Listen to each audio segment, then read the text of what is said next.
नमस्कार मंडळी, ही जी तुम्ही रांगोळी पाहताय ती यांनी काढली. तर ती कशी काढली मला नक्की सांगा. तर चला तर मग आजच्या व्हिडिओला सुरुवात करूया. हाय, मी प्रियंका, तुमचं स्वागत आहे कोकणी व्लॉगर या यूट्यूब चॅनलवर.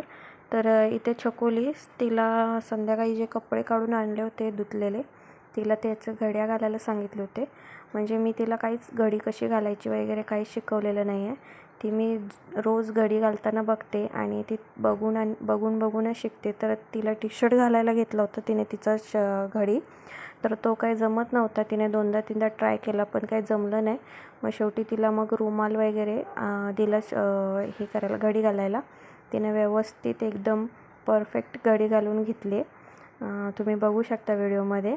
तर तिची घडी घालून झाली आणि ती खूप खुश होती की मला घडी घालायला जमली. त्यानंतर मग कपड्यांच्या घड्या घालून झाल्यानंतर माझ्या ज्या 2-3 नवीन साड्या होत्या त्या फॉल बेडिंगला द्यायच्या होत्या. तेच फॉल बेडिंगला देऊन आल्यानंतर आयब्रोसुद्धा करून यायचे, कारण मला कार्यक्रमाला जायचं होतं. तुमच्यासोबत पुढे व्हिडिओमध्ये शेअर करेनच मी नेक्स्ट व्लॉगमध्ये. तर इथे मी आता मागच्या व्लॉगमध्ये तुम्ही पाहिलंच असेल की मी रव्याचा केक बनवला होता, तो थोडा फेल झाला होता. मग आज मी दुसऱ्या दिवशी लगेचच ठरवलं, नाही म्हटलं आपण ट्राय करायचंच. तर मग आज मी पार्लेजी बिस्किटांचा केक बनवते. तो पण एकदम सोपा आहे. पार्लेजी बिस्किट सगळे मिक्सरला बारीक करून घेतले आणि साखर वगैरे टाकून एकदम त्याची बारीक पूड करून घेतली आणि ते दुधात मिक्सचर भिजवलं आहे. तर इथे माझ्याकडे टिश्यू पेपर होता, तर त्यालाच मी तेल लावून एक पातेलं तयार करून घेतलं होतं. आणि आता इथे मी थोडं दूध टाकून केकचं बॅटर तयार करून घेतले. मला काय केक असा परफेक्ट असा बनवता येत नाही, कारण मी 3 ते 4 वेळा ट्राय केलं आहे, पण एकदाच फक्त व्यवस्थित बनलं होतं. ते पण काही मनासारखं झालं नव्हतं, तरी पण नीटसं जमलं होतं. म्हटलं आज काही करून आपण तयार करूया, कारण कालचाच केक माझा बिघडला होता अचानक. म्हणजे काहीच प्रिपरेशन न करता, म्हणजे मी यूट्यूबवरती व्हिडिओ बघूनच बाकीच्या सगळ्या गोष्टी शिकले. तसंच केक बनवायलासुद्धा शिकले.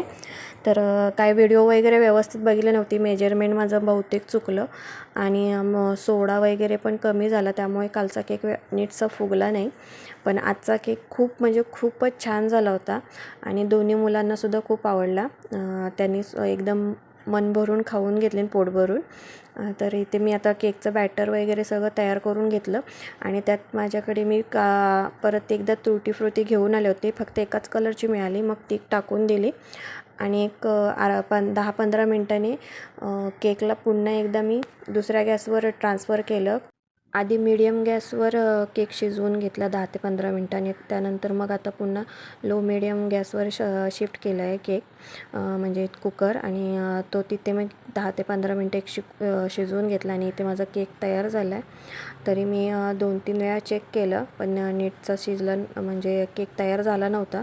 मग मी पुन्हा 5 मिनटं शिजवून घेतले आणि आता केक छानसा तयार झाला आहे. थंड झाल्यावरच मी प्लेटमध्ये काढून घेतला. तर इथे मी जे टिश्यू पेपर वापरलं होतं ते काढून घेतलं आणि बघा केक कसा छान फुगला आहे. म्हणजे कालच्या केकच्या मानाने हा केक खूप छान दिसतो आणि फुगलासुद्धा छान होता आणि टेस्टी पण झाला होता. तर म्हटलं आज छकुलीच्या हातूनच केक कट करून घेऊया, कारण कालचा केक काही कट करायला मिळाला नाही. त्यामुळे मग छकुलीला म्हटलं आज तू केक कट कर. त्यानंतर मग आम्ही सगळ्यांनी जेवून झालं होतं आमचं.